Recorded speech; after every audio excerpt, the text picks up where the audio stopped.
I only played for $100 bills, with $100 bills, with Audie Murphy, and I always played with $100 bills because he was quite a gambler, and he and I were kind of washed out. We'd end up about even, so we could do it. And Don Siegel, the director, he and I always. There's a story whispered in old Hollywood bars about Jack Elam, the friendliest outlaw the screen ever knew. He joked with everyone, bought drinks for the crew, and treated people better than most stars treated their agents. But the moment one particular name was spoken, his smile vanished and the room went cold. That actor once humiliated Jack in front of the entire crew. And the twist? He was a beloved superstar adored by millions. Join us as we uncover what really happened and why Jack Elam never forgot it.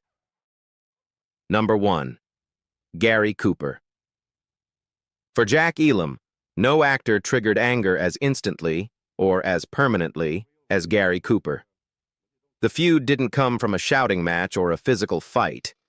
It came from something worse, being treated like he wasn't even human. Cooper's brand of quiet superiority could cut deeper than any insult, and Jack experienced it in the most humiliating way possible. It happened on a dusty Western set in the early 1950s. Jack was still a struggling character actor, eager to prove himself. He stepped into position, waiting for Cooper to give him the cue line. But instead of acknowledging him, Cooper turned his head slightly and looked right past Jack. Not at him, through him. Jack once described it to a friend. He stared at me like I was a smudge on the lens, not a man, not even an actor. Then came the breaking point.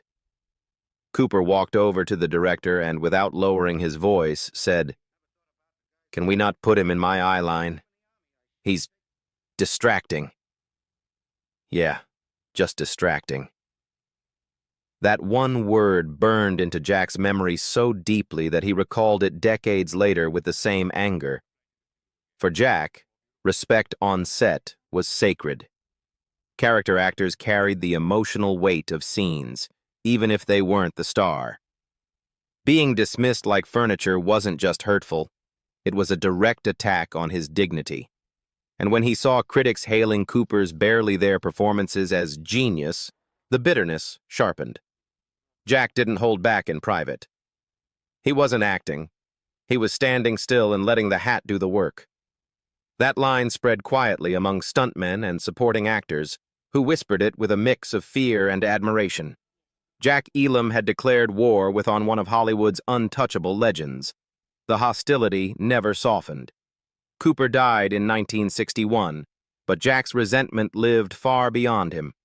Even in interviews years later, when asked about icons from the Golden Age, Jack would pause, let out a dry laugh, and say, "Just don't ask me about Cooper." It wasn't jealousy, it was humiliation. And Jack Elam never forgave humiliation. Number 2, John Wayne. John Wayne was the one man Jack Elam refused to stand behind, literally. Their feud ignited the moment Wayne decided the camera belonged to him and him alone. He attacked with presence and a dominating energy that filled the entire set. The most infamous incident happened during a Western shoot in the early 1960s. Jack stepped into position for a wide two-shot, nothing flashy, just a simple setup where both men shared equal screen space. Wayne glanced over, squinted, and his entire expression hardened. He walked straight toward Jack, stopped inches from his face, jabbed a finger into Jack's chest, and growled loud enough for the boom mic to catch. "Move back, partner. This is my frame." Jack didn't move. He was just stunned. Actors argued, sure, but Wayne didn't argue. He claimed territory like a land baron. The crew froze, and Wayne, noticing the silence behind him, smirked as if he'd just delivered a line written by God himself. From that day on, Jack believed Wayne didn't just want to be the star. He wanted everyone else to look like props. Wayne had a habit of adjusting blocking on the fly, shifting lights, even telling directors where to stand. He would physically reposition actors mid-scene, grabbing an elbow or shoulder and dragging them half a step left or right without warning. Years later, Jack told a fellow actor, "He didn't act with you.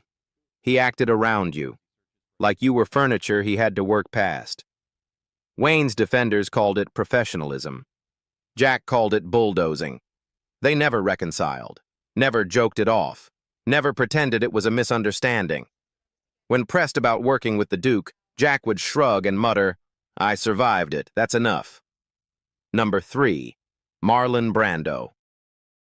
Marlon Brando irritated Jack Elam in a way no other actor could, by turning every set into a circus.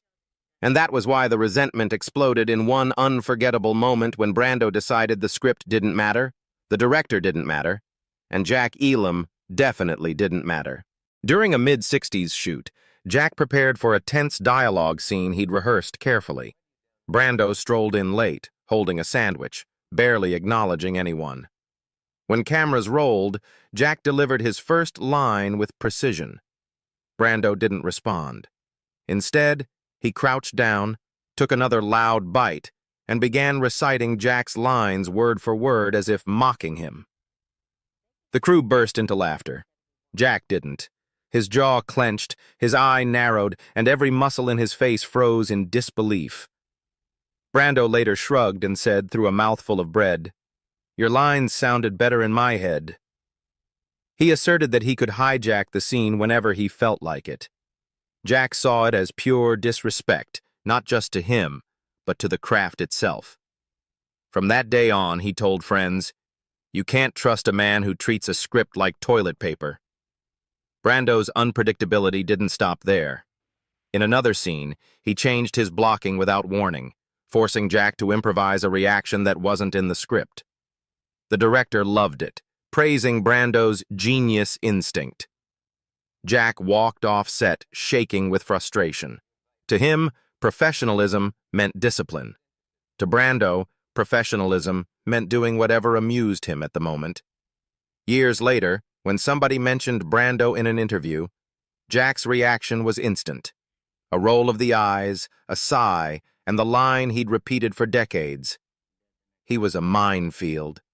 You never knew when he'd blow up your scene just to see what happened. No apology ever came. No reconciliation. Brando stayed unpredictable until the end, and Jack stayed angry. This one never did. Number 4. Steve McQueen.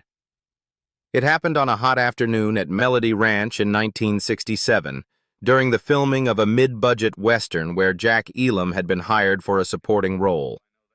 The set was tense, the sun was brutal, and everyone was moving quickly, everyone except Steve McQueen, who stopped dead the moment he realized Jack was standing closer to the camera than he was. McQueen hated losing the spotlight, and Jack became the target of that insecurity the moment a camera favored him for even a split second. The breaking point came during an action sequence where Jack, by sheer choreography, ended up closer to the lens than McQueen. Nothing intentional, but McQueen noticed instantly. He walked straight to the director, glanced back at Jack with a cold half-smirk, and said loudly enough for the entire stunt crew to hear, "He's not closer to camera than me. Fix it." The director hesitated, unsure how to respond. McQueen didn't wait. He marched back into the set, picked up a wooden crate that had been marking Jack's stance, and slammed it down 2 feet behind him. The message was unmistakable. Jack's position wasn't allowed to outshine his. Jack didn't move. He was stunned by how petty the gesture was. Later that day, McQueen escalated it further. During a rehearsal, McQueen repeatedly stepped into Jack's path to block his movement. Not enough to break the scene, but enough to force Jack to adjust mid-performance. After the third interruption, Jack muttered to a crew member, "He's not acting, he's measuring." McQueen's defenders claimed he was protecting his brand. The king of cool had to look perfect from every angle. Jack saw something else entirely. Insecurity dressed as confidence. The feud grew quietly. There were no screaming matches, just a series of subtle, sharp cuts. McQueen repositioning props, shifting his stance, leaning into Jack's frame so the camera would naturally drift toward him. Tiny moves that added up to a clear message. "This set belongs to me." Jack never forgot it. Years later, when asked about McQueen, Jack simply said, "He played cool. He didn't feel cool."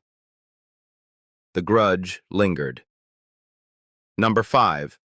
Kirk Douglas. The trouble with Kirk Douglas began the moment Jack Elam watched him charging across the set like a man preparing for war. Douglas didn't warm up to people. He didn't ease into scenes. He arrived with a force that demanded the room adjust to him, and Jack felt the impact instantly. Their first real clash happened during a late 1950s shoot. The crew was blocking a simple two-shot, the kind where actors share the frame evenly. Jack took his mark, steady and ready. Douglas stepped in, scanned the set for the best light, then marched straight toward Jack without breaking stride. With a sharp, unapologetic shove to Jack's shoulder, he pushed him out of the hot spot and declared, "This angle works better for the star." No hesitation, no smile, no attempt at subtlety. The set went silent. Jack didn't shove back. His stare said everything. This was collision. Douglas didn't care. He moved on like nothing unusual had happened. Douglas's aggression wasn't limited to that moment. He argued with cameramen, shifting props, rotating his body until the lens landed exactly where he wanted it. He treated every frame like territory to conquer. Jack hated that kind of hunger, the kind that made collaboration impossible. He later told a friend, "Kirk didn't fight for the scene, he fought for the camera." There was no reconciliation, no quiet handshake years later. The grudge stayed exactly where it began, on that set, in that moment, when Douglas physically pushed Jack aside for a better angle. Of course, Jack summed it up bluntly. Some men act, some men attack. Douglas did the second. And Jack Elam never forgot it. And that was the feud Jack Elam carried for the rest of his life. Quiet, buried, but unforgettable. Now the question is, do you think his reaction was justified, or did this rivalry go too far? Tell us your thoughts in the comments, and don't forget to like, subscribe, and hit the notification bell so you never miss another hidden Hollywood story.